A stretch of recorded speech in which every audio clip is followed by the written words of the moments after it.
My name is Sienna, and I'm 31 years old.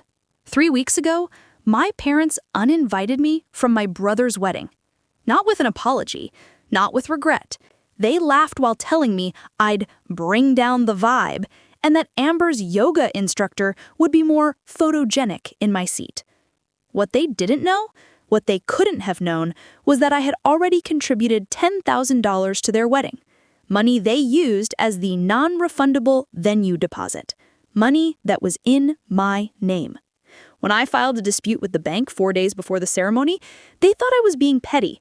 When the venue threatened to cancel unless someone repaid the deposit within 48 hours, they realized I was being strategic.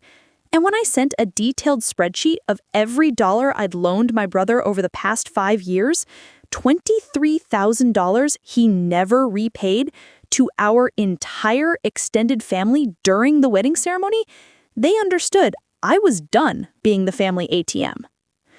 But I'm getting ahead of myself. If you're watching this from somewhere where family takes more than they give, where you're the responsible one who never gets celebrated, take a moment to like and subscribe, because what happened next didn't just change my family, it changed me. Let me start from the beginning. Growing up in the Blake household, there were always 2 sets of rules, the ones that applied to Kyle and the ones that applied to me. I was 12 when I first noticed it. Kyle was 8, and he'd gotten in trouble for breaking a neighbor's window with a baseball. My father made him apologize, but when the neighbor asked for the $200 to replace it, my parents quietly told me I'd need to contribute half my birthday money that year to help the family. Why can't Kyle pay for it? I asked my mother while she counted out my $100 in birthday cash. Because he's younger, honey. He doesn't understand consequences yet. You're the responsible one. We're counting on you. I was 12. Kyle never paid me back. That pattern continued for 19 years. When I got my first job at 16, weekends at a coffee shop, my parents asked me to contribute to household expenses. $50 a week, they said, just to help out. I did it without complaint, believing this was what responsible daughters did. Kyle got his first job at 17, a part-time gig at a skateboard shop. He kept every penny. He's saving for college, my mother explained when I asked why he didn't have to contribute. I put myself through college with student loans, work-study programs, and summer internships that paid barely enough to cover my textbooks. Kyle got his tuition covered by our parents, plus a monthly allowance for expenses.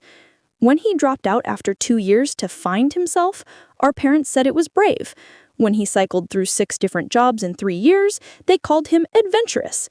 When he borrowed $5,000 from me to start a revolutionary app that never launched, they said I was being a good sister. I was 23, working my first job out of college at a corporate law firm when Kyle called me at 2 a.m. from Las Vegas. He'd blown through his rent money gambling and needed $1,200 immediately, or he'd be evicted.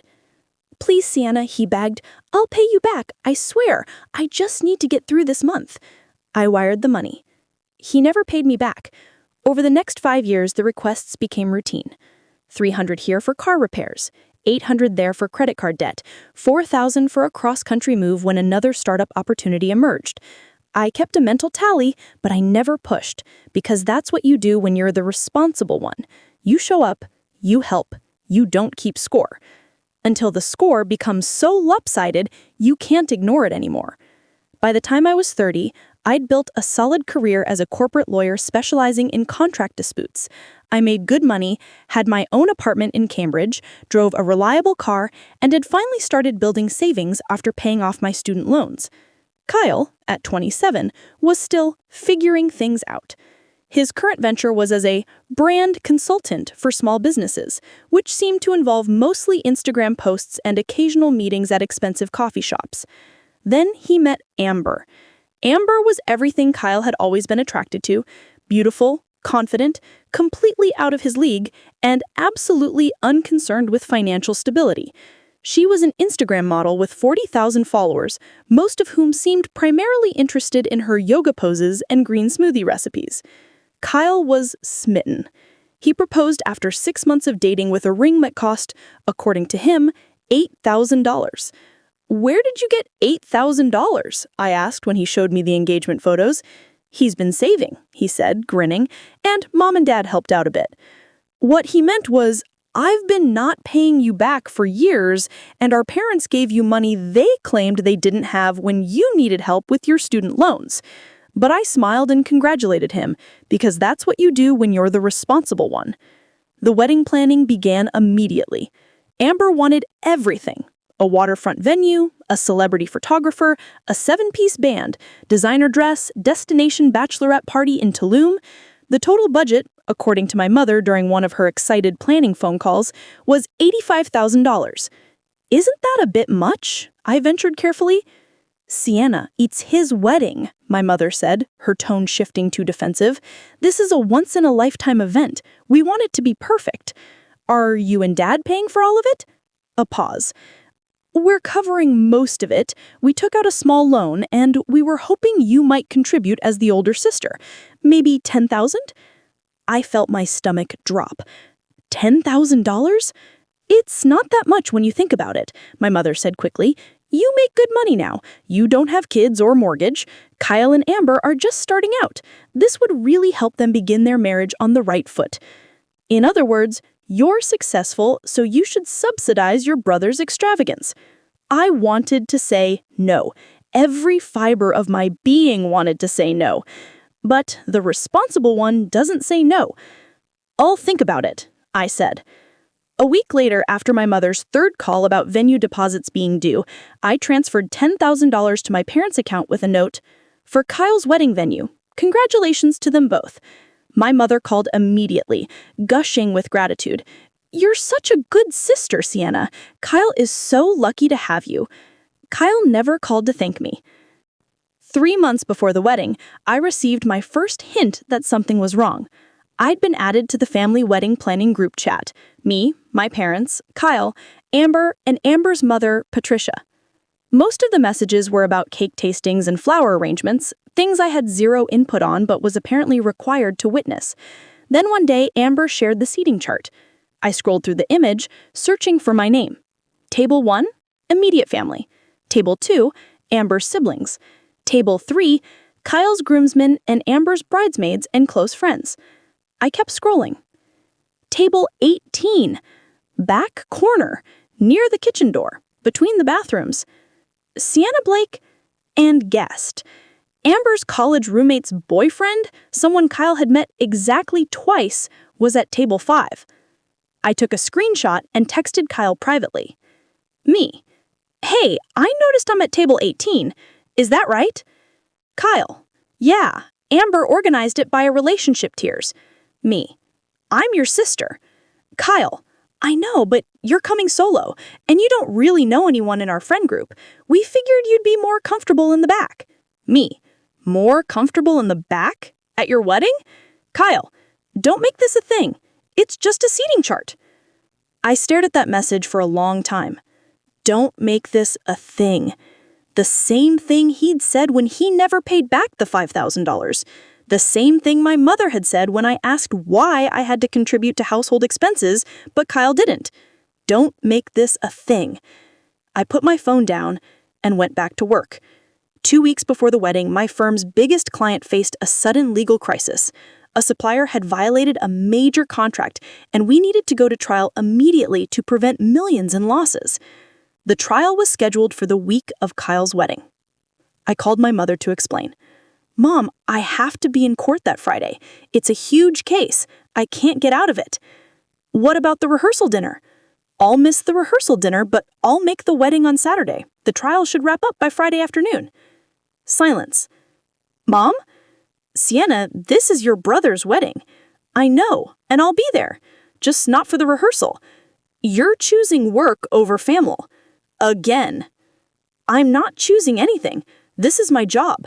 I don't control the trial schedule." "Can't someone else handle it?" "No, Mom. I'm the lead attorney on this case. I can't just hand it off." Another long silence. "I'll talk to your father," she said finally, her voice cold. She hung up. That night, Kyle texted me. "Kyle, seriously? You're bailing on my rehearsal dinner?" Me. "I'm not bailing. I have a trial. I'll be at the wedding." "It's my wedding week. Can't you just take time off?" "I'm a lawyer, not a retail worker. I can't call in sick for a trial." "Kyle, Whatever. Do what you want. You always do. I stared at that message, anger rising in my chest. You always do. I'd given him $23,000 over 5 years. I'd contributed $10,000 to his wedding. I'd never missed a family event in 10 years. But sure, I always do. 1 week before the wedding, I was working late at my office when my phone rang. Conference call. My parents and Kyle. I answered, expecting a last-minute wedding detail. Sienna, my father began, we've been talking as a family. My stomach tightened. About what? About the wedding and your situation. My situation, my mother chimed in. Honey, we know you're stressed about your trial, and we've been thinking maybe it would be better if you just didn't come to the wedding. The words landed like a physical blow. What? Hear us out, my father said quickly. You're going to be stressed all day thinking about your case. You'll probably be on your phone, you'll be distracted, and honestly, it's just going to bring down the energy. Bring down the energy, I repeated slowly. Amber's photographer specifically wants joyful, positive energy in all the photos. And no offense, but you've been kind of negative lately. Negative. Plus, my mother said, and I could hear her trying to make her voice sound reasonable, you're coming alone. It's a couple's heavy event. You might feel uncomfortable anyway. You're uninviting me because I'm single? We're not uninviting you, my father corrected. We're suggesting it might be better for everyone if you sat this one out. Better for everyone, I said, my voice eerily calm. Including me? Well, yes, my mother said, relief flooding her voice. We knew you'd be reasonable about this. I understand perfectly. I hung up.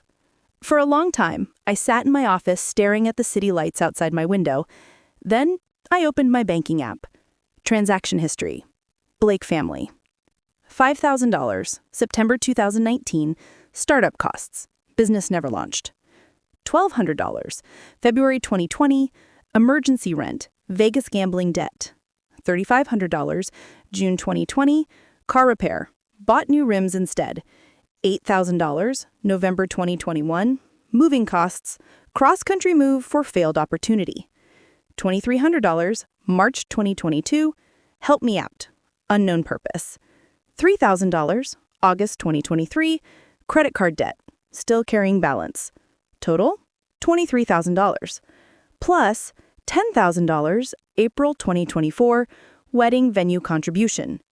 Grand total, $33,000. I'd given my family $33,000 over 5 years. And they just uninvited me from a wedding because I might bring down the vibe. I pulled up my sent transaction details for the $10,000 wedding contribution. The payment was made to my parents' joint account with a memo for venue deposit. I called my bank. Hi, this is Sienna Blake. I need to dispute a transaction. The bank representative was professional and efficient. I see the transaction you're referencing, Miss Blake. It's listed as a gift to family members. Can you explain the basis for the dispute? I intended the money as a gift for a wedding venue booking. However, I've since learned that I was uninvited from the wedding. I no longer consent to the gift. I see. Was this money used as a deposit? Yes, for Riverside Estate. The wedding is in 6 days. She paused.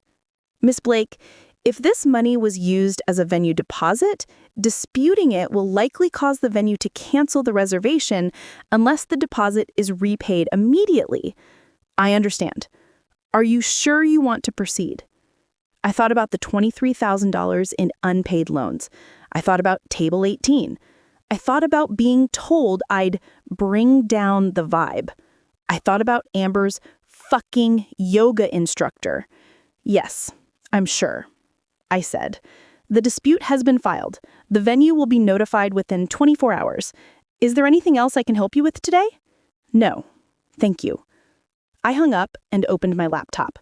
For the next 2 hours, I created a spreadsheet. Title, Blake Family Financial History 2019-2024. Column 1, date.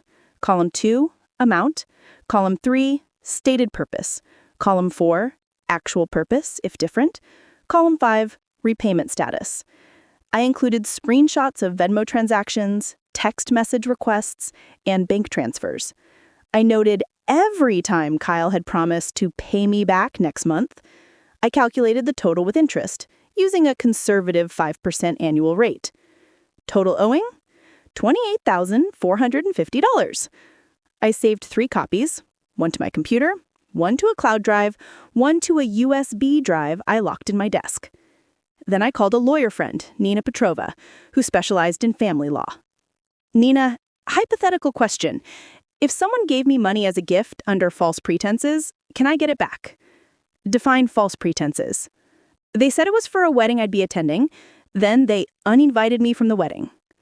Nina let out a low whistle. That's messy. Legally, gifts are generally irrevocable.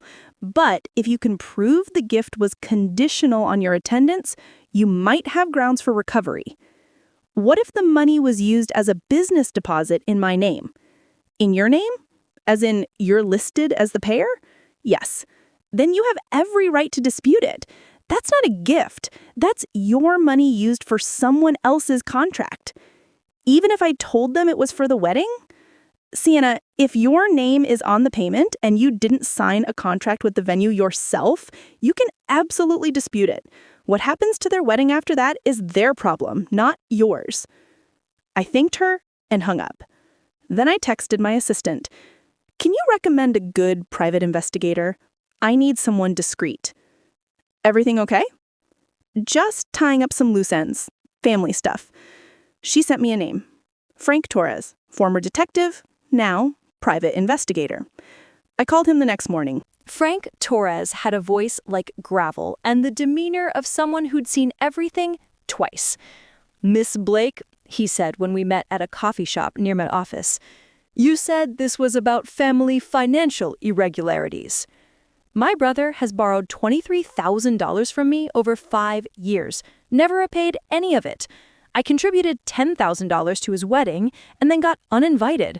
I want to know if I have grounds to recover the money legally, and I want to know why he's so broke despite supposedly working." Frank took notes in a small leather notebook. "What's your brother's current employment?" He calls himself a brand consultant, mostly Instagram posts for small businesses. Income? I don't know. He's always asking for money, so I assume not much. And the fiancé? Instagram model. 40,000 followers, makes money from sponsored posts, I think. Frank nodded. "I'll need 3 days. I'll look into his employment history, financial records, what's publicly available, and any red flags that might explain his constant need for loans." "How much?" "For 3 days? 2,000. I paid him on the spot. 3 days later, Frank called me back to the coffee shop. He spread a thin folder across the table. "Your brother," he began, "is in worse shape than you probably realize." He slid the first document over. Credit report. "Kyle Blake has $47,000 in credit card debt across 6 cards. 3 are maxed out. He's missed payments on 2 in the last 6 months." Next document. Employment records. "His brand consulting business, he made $8,400 last year. Total. That's barely $700 a month. He's been supplementing with gig work, food delivery, mostly." I felt a twinge of sympathy, then remembered Table 18. "What about Amber?" Frank grimaced. "This is where it gets interesting. Amber Chen's Instagram income is real.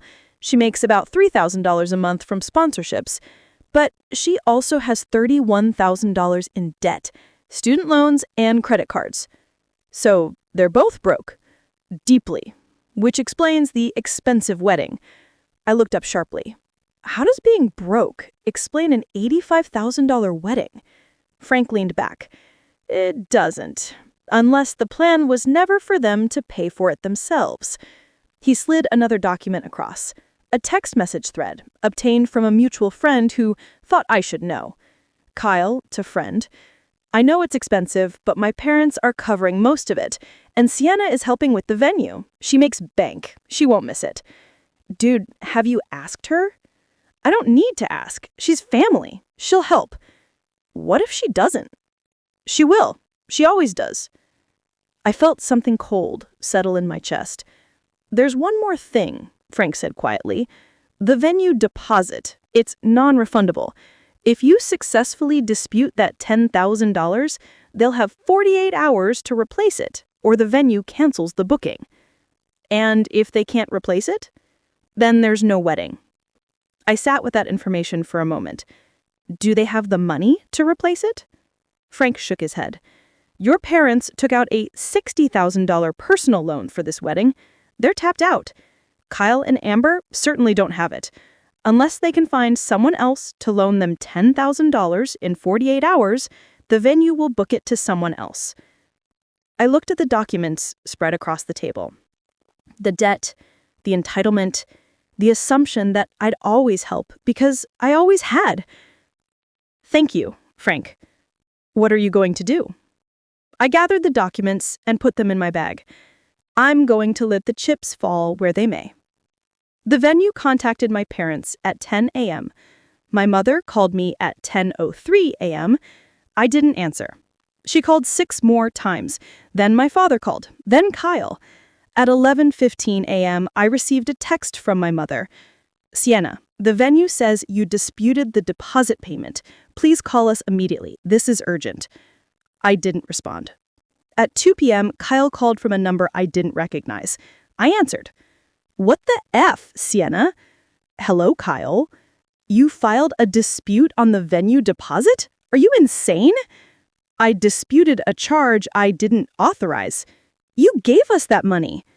I gave you money for a wedding I'd be attending. Then you uninvited me. The conditions changed. This is my wedding. I'm aware. They're going to cancel if we don't pay $10,000 by Wednesday. Then you should probably find $10,000. We don't have $10,000. You know that. Then maybe you shouldn't have planned an $85,000 wedding. Sienna, please, I'm begging you. Cancel the dispute. I'll put you back in the wedding.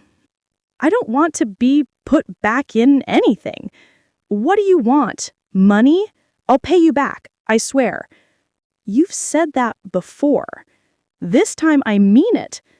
You've said that before too. Sienna! I hung up. My father left a voicemail at 7 a.m. Sienna, this is your father. I don't know what's gotten into you, but this behavior is unacceptable. You're going to ruin your brother's wedding over a seating chart? Call me back immediately. I deleted it. At 2 p.m., my mother sent a long text. Sienna, I don't understand what's happening. We're family. Family helps each other. Your brother made a mistake. We all make mistakes. Please don't punish him for this. He and Amber have been planning this day for a year. Please, honey, be the bigger person. I replied, I've been the bigger person for 10 years. I'm done. She called immediately. I declined. At 3 p.m., Amber posted on Instagram, dealing with unexpected challenges this week, but staying positive. When family shows their true colors, you learn who your real supporters are. #wedding-week, #staying strong, #toxic family. I screenshot it and added it to my file. At 8 a.m., the venue sent a formal notice to my parents. Payment to be received of $10,000 by Friday, May 17th at 8 a.m., or reservation will be canceled and date released to waitlist. My mother called me crying. I didn't answer. At 10 a.m., I received an email from my father. Sienna, your mother is devastated. Your brother is beside himself. We raised you better than this. I don't know what happened to the kind, generous daughter we used to know, but this cruelty is beneath you. We'll figure out the money somehow, but I want you to know that your actions have consequences. You may have burned this bridge permanently. Dad. I saved the email. At 2 p.m., Kyle and Amber started a GoFundMe. Help save our dream wedding. Due to unexpected family circumstances beyond our control, we need help securing our wedding venue. Any contribution helps. We promise to pay it forward. By 5 p.m., it had raised $340. My parents weren't returning my extended family's calls, which meant the Whisper network had activated. My Aunt Rachel texted me. Aunt Rachel, your mom says you're refusing to help with Kyle's wedding?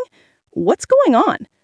I contributed $10,000, then they uninvited me. I disputed the charge. They uninvited you? Apparently, I'd bring down the vibe. Jesus Christ, your parents know about this? They were on the call. I'm calling your mother. My cousin David texted, Yo, is it true you're tanking Kyle's wedding? I'm not tanking anything. I just took back money that was given under false pretenses. That's cold-blooded. I respect it. At 6 p.m., my mother sent one final text. We're pulling money from your father's retirement account. With the early withdrawal penalty, we'll lose $15,000 total to get your $10,000 back. I hope you're happy. We're going into debt because of you. I replied, You're going into debt because you spent $85,000 on a wedding you couldn't afford, and then disrespected the person helping pay for it. This is consequences, not cruelty. At 11:47 p.m. Friday night, my parents successfully deposited $10,000 to the venue. The wedding was back on. Kyle sent me one text. Kyle, hope you're happy. You almost ruined everything. I didn't respond. I was too busy preparing my real gift. Saturday, May 18th, 3 p.m. The ceremony was taking place at Riverside Estate, a beautiful waterfront venue an hour outside Boston. I was not there. I was sitting in my apartment, laptop open, looking at my extended family group chat. 37 members. Parents, siblings, aunts, uncles, cousins, second cousins. Everyone who'd been invited to the wedding. Everyone who'd watched me be the responsible one for 31 years. At exactly 3 p.m., the moment the ceremony was scheduled to begin, I sent a message. Since I wasn't invited to celebrate Kyle's special day in person, I wanted to share my gift to the happy couple from afar. Attached. Excel spreadsheet. Blake Family Financial History 2019 to 2024. I watched the read receipts pile up, one by one. Aunt Rachel, Uncle Tom, Cousin David, Cousin Michelle, Aunt Patricia. Then I typed the follow-up message.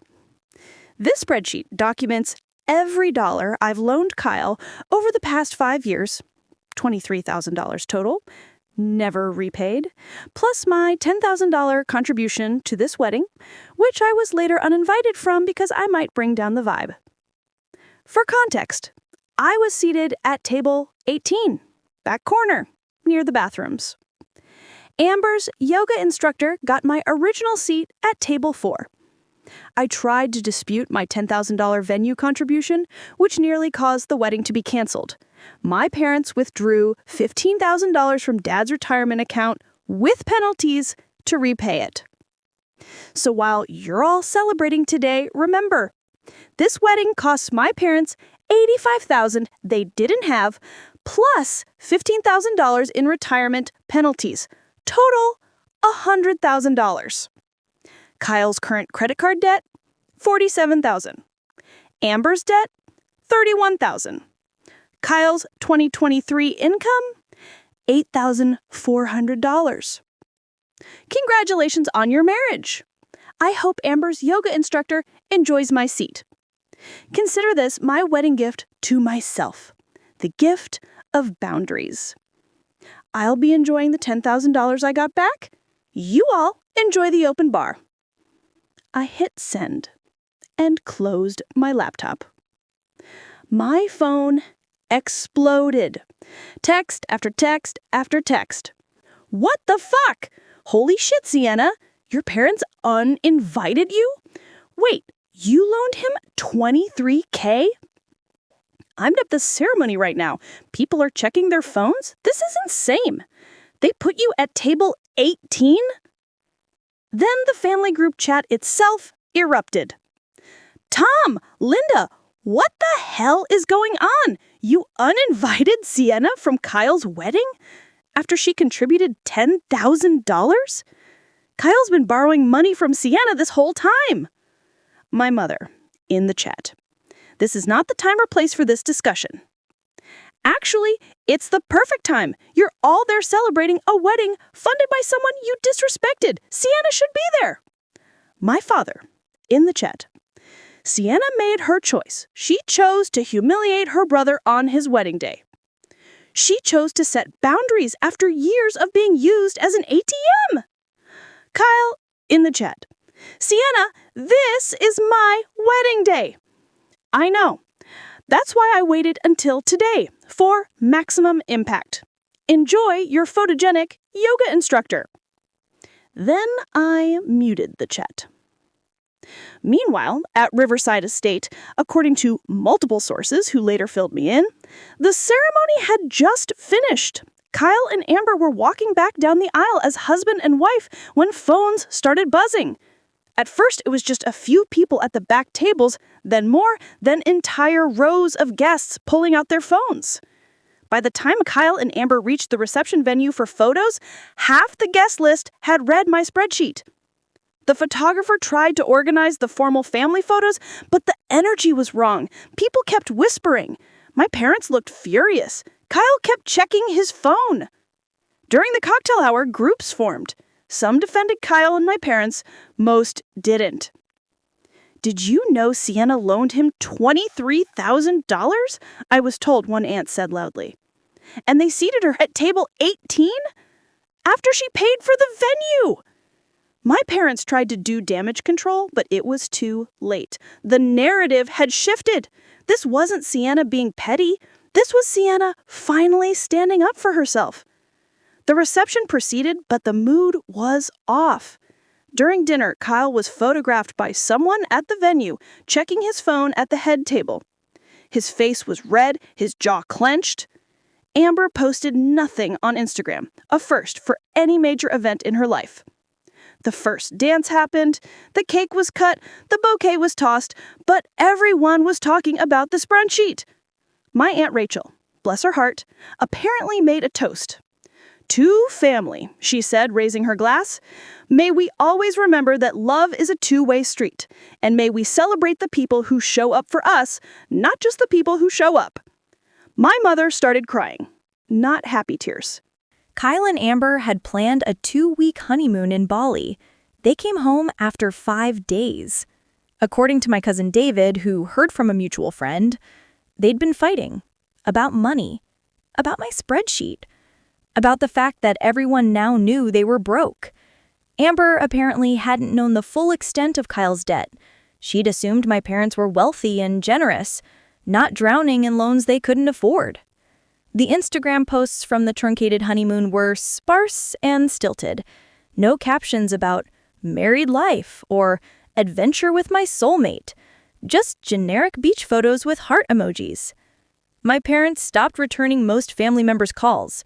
When they did answer, according to Aunt Rachel, they insisted I had blown things out of proportion and humiliated Kyle intentionally. But the damage was done. Thanksgiving, traditionally hosted by my parents, was moved to Aunt Rachel's house. My parents weren't invited. I love my brother, Aunt Rachel told me during a coffee date 2 weeks post-wedding, but what they did to you was wrong, and the family agrees. You took a vote? Unanimously. You're invited to Thanksgiving, they're not. 3 weeks after the wedding, Kyle texted me at 2 a.m. Amber and I are separating. I stared at the message for a long time before responding. I'm sorry to hear that. She says I'm not ambitious enough. Funny how she didn't care about that when she thought we were rich. I didn't respond. 10 minutes later, another text. I'm sorry, Sienna, for all of it. The money, the wedding, the way I treated you. I was an asshole. Yes, you were. Can I borrow? I didn't let him finish. I deleted the conversation and blocked his number. 2 months post-wedding, my mother sent an email. Subject: Family Emergency. Dear Sienna, Our father had a health scare. We can't afford the medical bills because of the wedding expenses. Please, we're family. We need your help." I forwarded the email to Aunt Rachel. "Can you verify this?" Aunt Rachel called my father directly. Aunt Rachel, texting me back, "He's fine. Annual checkup. They're lying." I blocked my parents' email addresses. May, 1 year after the wedding. I'm sitting in my new apartment, still in Cambridge, but bigger. A 2-bedroom with a home office and a view of the Charles River. On the wall of my office are 3 things framed. Screenshot of the spreadsheet I sent, with a caption below, "The truth shall set you free." Photo from Thanksgiving at Aunt Rachel's house. Me surrounded by the family members who mattered, who chose me. Boarding pass from my solo trip to Ireland. The vacation I took with my refunded $10,000. I'm not the same person I was a year ago. I'm promoted to senior partner at my firm. I'm dating someone, a fellow attorney named Marcus, kind and emotionally intelligent, who thinks my boundary-setting story is impressively strategic. I've reconnected with the parts of my family who actually cared, and I've let go of the ones who didn't. Kyle and Amber divorced 8 months after the wedding. According to the grapevine, she's dating a tech entrepreneur now, someone with actual money. Kyle moved back in with our parents. He's working at a gym as a personal trainer. Steady income finally. Small apartment. He's in therapy, according to Aunt Rachel. She asks about you, she told me last month. What do you tell him? That you're thriving. Good. My parents tried to reach out once, 6 months ago.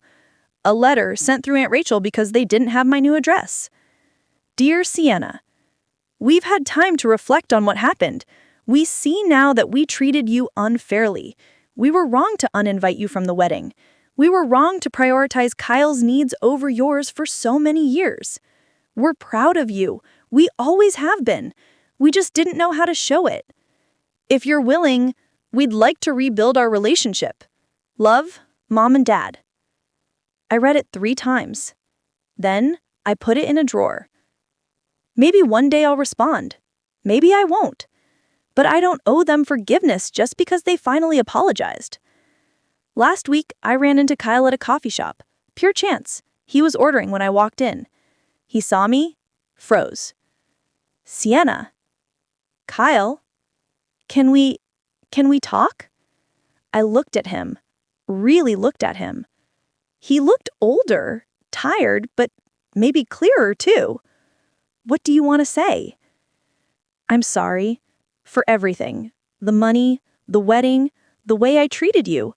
I was an asshole. Yes, you were. Does that mean... It doesn't mean we're rebuilding a relationship. It means I acknowledge that you're sorry. So that's it? We're just done? Kyle, you didn't just uninvite me. You told me I'd bring down the vibe of your wedding. You replaced me with a yoga instructor. You borrowed $23,000 and never paid back a cent. Then you expected me to just take it because we're family. I know, and I hate that I did that. Good. Growth starts with accountability. So there's no chance? I don't know. Maybe someday. But right now, I'm good where I am, and you need to be good where you are without me fixing things. He nodded slowly. You look happy. I am. I'm glad. You deserve it. I know. He left. I stayed. Ordered my coffee, sat by the window, opened my laptop to work. And for the first time in 31 years, I didn't feel guilty for choosing myself. The thing about being the responsible one is that people confuse responsibility with obligation. They think because you can help, you must help. Because you're stable, you should subsidize their instability. Because you show up, you'll always show up. Until one day, you don't. My parents mocked me and told me it was better if I wasn't at my brother's wedding. So I took back my $10,000 and sent a spreadsheet to the whole family during the ceremony. The wedding almost got canceled. My parents went $15,000 deeper into debt. Kyle's marriage lasted 8 months, and I'm thriving. I learned that boundaries aren't cruelty, that documentation isn't pettiness, that choosing yourself isn't selfish.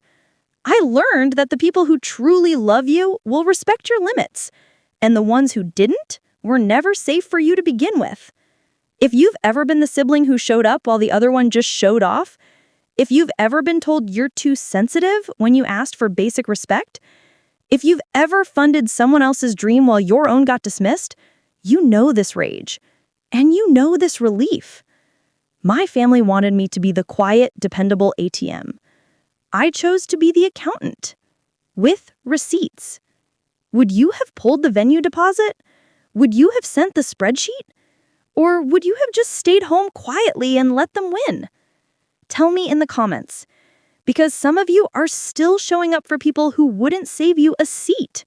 Some of you are still funding people who call you selfish, and some of you are ready to reclaim your deposit. Let me know where you're watching from so I know how many of us finally stopped being the responsible one and started being the respected one. Because family isn't about obligation. It's about reciprocity. And if they won't give you a seat at the table, take back the table itself. Thanks for watching. Take care, and remember, your peace is worth more than their approval. Good luck!